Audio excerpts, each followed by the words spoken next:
मैं उमेश चंद भट्ट आज फिर आपके सामने एक नया विषय लेकर के आया हूँ।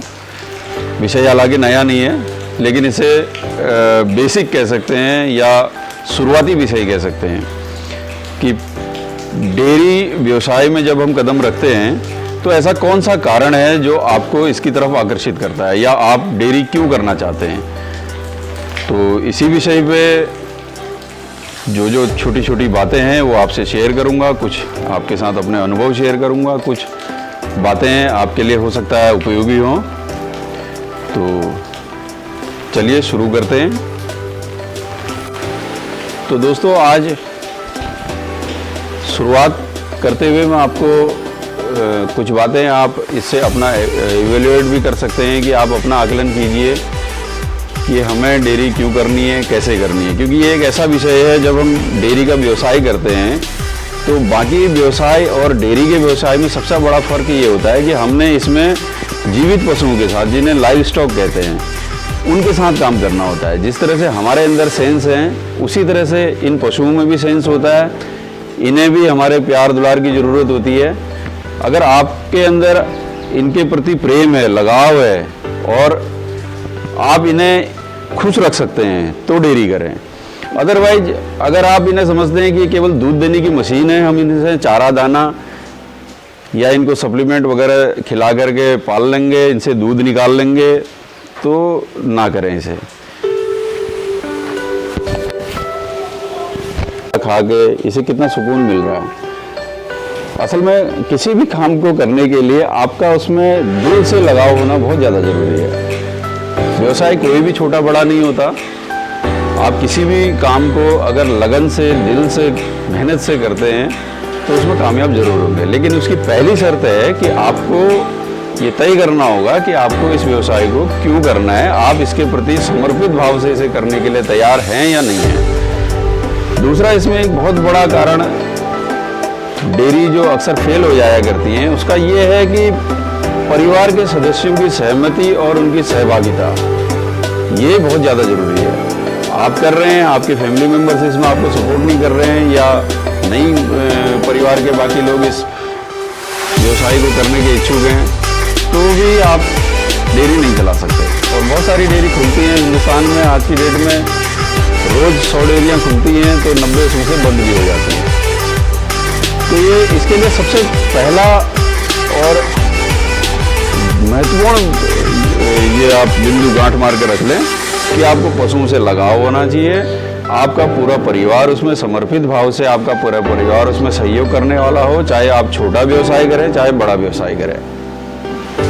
अगला बिंदु आता है कि हम डेयरी किन पशुओं के साथ करें। हम गाय पालें, हम भैंस पालें, या हम गाय पालते हैं तो हम विदेशी नस्ल की गायें, क्रॉस ब्रीड, उनको रखें या अपनी इन देसी नस्लों के साथ काम करें। तो इन सब के लिए हमारे को सबसे पहले ये देखिए, हमारे यहाँ पर मार्केट, जो दूध का बाज़ार है, वो किस तरह का है कि आपके यहाँ किस दूध की सबसे ज़्यादा डिमांड है। तो कई क्षेत्रों में देखा गया है कि गाय के दूध की बहुत ज़्यादा डिमांड होती है। तो ऐसी जगहों पर आपको गाय की डेयरी ज़्यादा सूटेबल होती है। अब उसमें भी कई जगह पर यह है कि आज की डेट में हम देख रहे हैं हमारे देश में देसी गायों का दूध, गिर गाय का दूध या साहिवाल गाय का दूध 100 रुपये से लेकर के 120 रुपये, 150 रुपये, 200 रुपये लीटर तक जो है दूध बिकता है। ऐसे ही हमारे उत्तराखंड की जो रजिस्टर्ड ब्रीड है बद्री गाय, तो बद्री गाय का दूध भी 200 रुपये लीटर के आसपास बिकता है। लेकिन क्या है कि उनके जो दूध का उत्पादन क्षमता है वो बहुत कम है। तो इस हिसाब से हमें वो भी देखना होगा कि यदि हम बद्री गाय रखते हैं या हम गिर गाय पालते हैं, साहिवाल गाय पालते हैं, तो उसके उत्पादन के अनुरूप हम लोग उससे लाभ कमा पा रहे हैं कि नहीं कमा पा रहे हैं, हमें उसका दूध का सही मूल्य मिल रहा है कि नहीं मिल रहा है। अगर नहीं मिल रहा, आपके यहाँ पर मार्केट नहीं है, तो फिर आपको नुकसान हो जाएगा। करते हैं क्रॉस ब्रीड की। क्रॉस ब्रीड में आपके पास दूध के एक एवरेज रेट आप आज की डेट में मान सकते हैं कि 40 रुपये लीटर से ऊपर अगर आपके पास गाय के दूध का बाजार है और 40 से 50, 55, 60 रुपये के आसपास अगर है, तो आपके लिए क्रॉस ब्रीड पे जाना ज़्यादा लाभदायक होगा। जैसे आप देख रहे हैं अभी ये होल्स्टीन फ्रीजियन जो HF नस्ल की गाय है। ये भी क्रॉस ब्रीड है। इसको फ्रीजवाल नस्ल नाम दिया गया था जब मिलिट्री डेयरी फार्म हिंदुस्तान में शुरू हुए थे 1940-42 के आसपास। तो ये पुराना इतिहास है, इस पे फिर कभी बात करेंगे। तो उस समय पे जब बाहर से गायों दूध की आपूर्ति करने के लिए जब क्रॉस ब्रीडिंग स्टार्ट हुई तो सबसे पहले हॉलिस्टीन फ्रीजियन नस्ल की जो गाय के सांड यहाँ पर लाए गए और उनसे साहिवाल गायों में क्रॉस ब्रीडिंग करा करके एक साहिवाल और हॉलिस्टीन फ्रीजियन के दोनों को मिला करके जो ब्रीड बनाई गई उसका फ्रीजवाल उसका नाम दिया गया। तो अभी लेटेस्ट 2018 में हिंदुस्तान के लगभग सभी मिलिट्री फार्म बंद हो चुके हैं, तो वहाँ से हम लोग भी कुछ गाय लेकर के आए थे। ये उसी की बछिया है जिसको फ्रीजवाल नस्ल हम कहते हैं। तो आप इसमें क्रॉस ब्रीड पे जा सकते हैं, प्योर एचएफ पे जा सकते हैं, जर्सी पे जा सकते हैं, जब आपको केवल दूध के ऊपर काम करना है। अब हम बात करते हैं कि जब हमने दूध से प्रोडक्ट बनाने हैं या हमारे पास ऐसे दूध की डिमांड है जिससे प्रोडक्ट बनाए जाते हैं, मिठाइयाँ बनती है, खोआ बनता है, पनीर बनाना है, जो भी इसके बाई प्रोडक्ट्स होते हैं, तो उसमें भैंस का दूध सबसे ज़्यादा उपयोगी होता है। और क्योंकि इसमें क्या होता है कि इसमें पानी की मात्रा बहुत कम होती है। इसमें जो टोटल सॉलिड्स होते हैं, जो ठोस पदार्थ होते हैं, जिसमें आपका फैट होती है और एसएनएफ, जो एसएनएफ में आपका प्रोटीन है, लैक्टोज है, कैल्शियम वगैरह, जो भी इसमें फैट के अलावा जो तत्व होते हैं उसको मिला करके पानी की मात्रा कम होती है और ठोस पदार्थ ज़्यादा होते हैं। तो कोई भी प्रोडक्ट बनाने के लिए भैंस का दूध ज़्यादा किफ़ायती माना गया है। और भैंस पालने में अगर देखा जाए तो ये हमारे इसकी मूल उत्पत्ति हमारे भारत और पाकिस्तान, जो पहले पूरा एक हिंदुस्तान हुआ करता था, ये मूल उत्पत्ति इसकी यहीं की है। तो ये हमारे इस वातावरण में बहुत अच्छी सूटेबल है और इसके बहुत कम रख रखाव में हम भैंस पालन कर सकते हैं। इस पर बहुत ज़्यादा खर्चा नहीं आता और ये बीमार भी कम पड़ती है, हमारी परिस्थितियों के अनुरूप घनी भी है। कई अपनी मूल उत्पत्ति के दिन से लेकर के आज तक ये हमारे साथ बिल्कुल फेमिलियर हो चुकी है। तो हम उसमें भैंस की तरफ हमें जाना चाहिए। अटैचमेंट ऐसा हो कि आप उसे पशु को भी ये लगे कि हाँ वो अपने घर पे है और उसका मन अगर अच्छा रहेगा, उसके अंदर स्ट्रेस नहीं होगा, तो वो उत्पादन भी अच्छा देगा, उसका अपनी हेल्थ भी अच्छी रहेगी। तो इसके लिए बहुत ज़रूरी है इनके साथ आपका लगाव होना। बिना लगाव के आप इस बिज़नेस को नहीं कर सकते। और बिज़नेस से ज़्यादा अगर देखा जाए तो पशुपालन एक हमारी जीवन शैली है। ये हमारी भारतीय संस्कृति में, जब गाँव में भारत बसता था, तो जब हमारा गाँव में भारत बसता था तो प्रत्येक घर में एक आध पशु, हमारे दुधारू पशु रखे जाते थे, बैल पाले जाते थे, खेती बैलों से होती थी, जुताई बैलों से होती थी। आज वो ना कल्चर बचा है और लगभग गाँव से भी भारत सिमटता जा रहा है।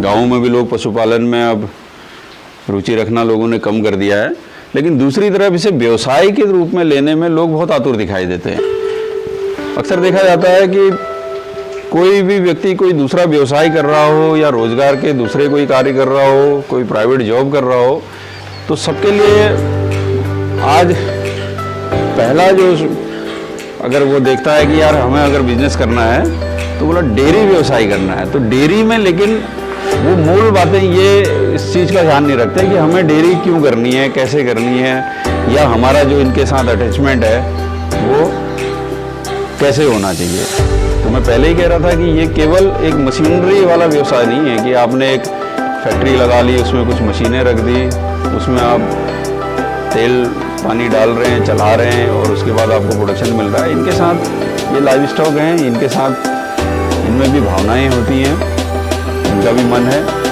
इनको कैसा खिलाना है, कैसे रखना है, इनके रख रखाव की व्यवस्था कैसी होनी चाहिए। तो इस चीज़ को समझे बिना अगर पशुपालन करते हैं तो उसमें सफल होने की संभावना बहुत कम रहती है। फैमिली का इन्वॉल्वमेंट हमने कहा तो हमें इसे अपने आगे, जैसे हमने अपने माता पिता से सीखा, अपने बड़े बुजुर्गों से ये सारी चीज़ें सीखी हैं, तो इसी तरह से ये चीज़ें हमें अपनी अगली पीढ़ी को भी ट्रांसफ़र करनी है। उन्हें भी बताना है कि ये हमारे जीवन शैली का हिस्सा हैं। तो इस कड़ी में थोड़ा बहुत हम लोग कोशिश करते हैं कि अपने बच्चों को भी इस बारे में बताएं। तो मेरी बिटिया आएगी और ये देखिए इनका कितना अच्छा अटैचमेंट है। बेटे सुला दो इसको। ये देखिए आपका जब तक पशुओं के साथ आप बच्चों, ये हमारे परिवार का हिस्सा है, आप जब तक इनके साथ एक दिखाओ, इसके टीट्स पे हाथ लगाओ,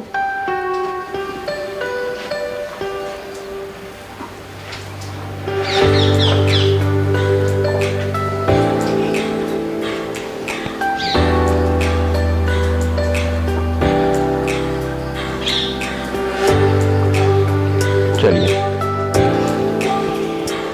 अब देखो ये इतना आनंद इसे आ रहा है। थोड़ा सा इसके बारे में बता दूं, ये हमारे पहले ब्यात की भैंस है और ये हमारे यहाँ मित्रों चौथी पीढ़ी में ये है।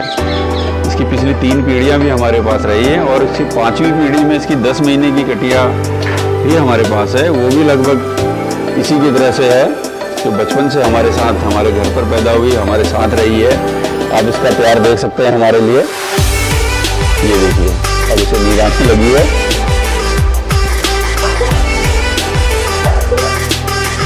सोने लगी। ये देखिए, ये देखिए अभी सोती है। तो यही मैं कहना चाह रहा था कि पशुओं के साथ प्यार से, इनके साथ एक पॉजिटिव जो इसको ऑरा बोलते हैं, वो इनके साथ बहुत अच्छा एक आपको फील होगा। तो पशुपालन की ये जो बेसिक बातें थी, कुछ मैंने हो सकता है आपके साथ जो शेयर किए आपको पसंद आई होंगी। फिर आपके साथ डिस्कशन फिर करेंगे किसी और विषय पर, और विषय हमारे बहुत छोटे छोटे और इसी तरह के रहेंगे, क्योंकि YouTube पर अक्सर हमने देखा है, आप लोग सभी देखते हैं, अच्छी अच्छी जानकारियाँ और बहुत बड़ी बड़ी बातें, बड़े सक्सेसफुल फार्मर, बहुत इसके डेयरी प्रोफेशनल्स, प्रोफेसर, बहुत लोग इसमें अपने समय समय पे अपना वीडियोस के माध्यम से वो देते रहते हैं। तो कई बार क्या होता है कि हम बहुत बड़ा और बहुत अच्छा देखने के चक्कर में छोटी छोटी चीज़ें छोड़ देते हैं। तो ये बहुत छोटी बातें हैं, लेकिन बिना इसके अगर आप कितना ही बड़ा ज्ञान अर्जित कर लें, अगर आप शुरू करेंगे।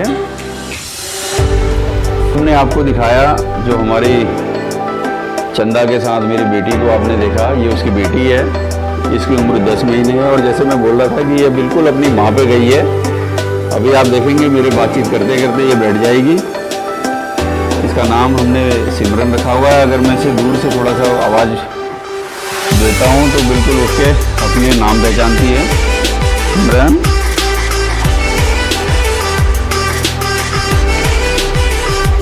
चलो सो जा बेटा, चलो।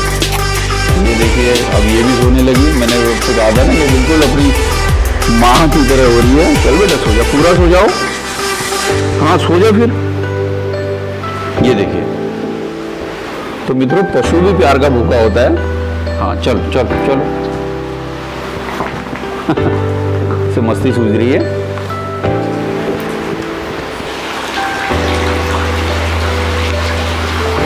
चलो चलो सिमरन, ये देखिए अभी उसको आज मस्ती करने का मूड है। चल सो जा, सो जा, सो जा, सो जा। ये ले, ये लो।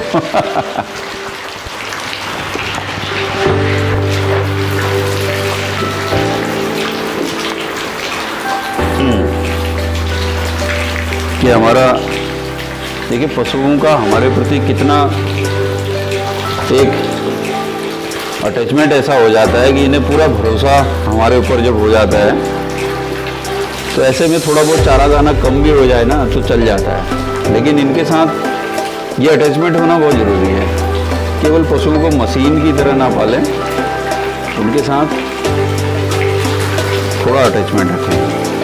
आज आपने देखा, आज हालांकि ये विषय बहुत कॉमन सा सब्जेक्ट है, कोई इसमें इतना बहुत बड़ा रॉकेट साइंस नहीं है, लेकिन एक बताने का मेरा एक प्रयास है कि जो मेरा अपना अनुभव है।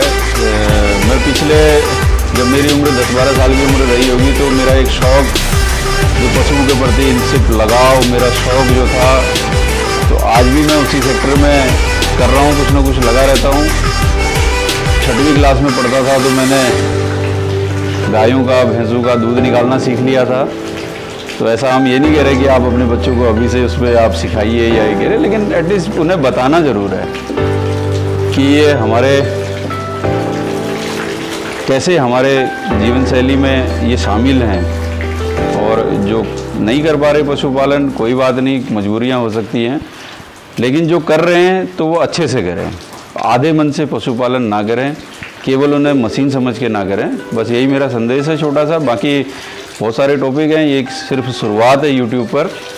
और अगर आपको मेरी कई बातें कुछ ठीक लगती हैं या आपको लगता है कि इन बातों को आगे भी लोगों तक पहुंचाना चाहिए या लोगों को ये बातें सुननी चाहिए, देखनी चाहिए, तो आप चाहें तो सब्सक्राइब कर सकते हैं, इसे लाइक कर सकते हैं।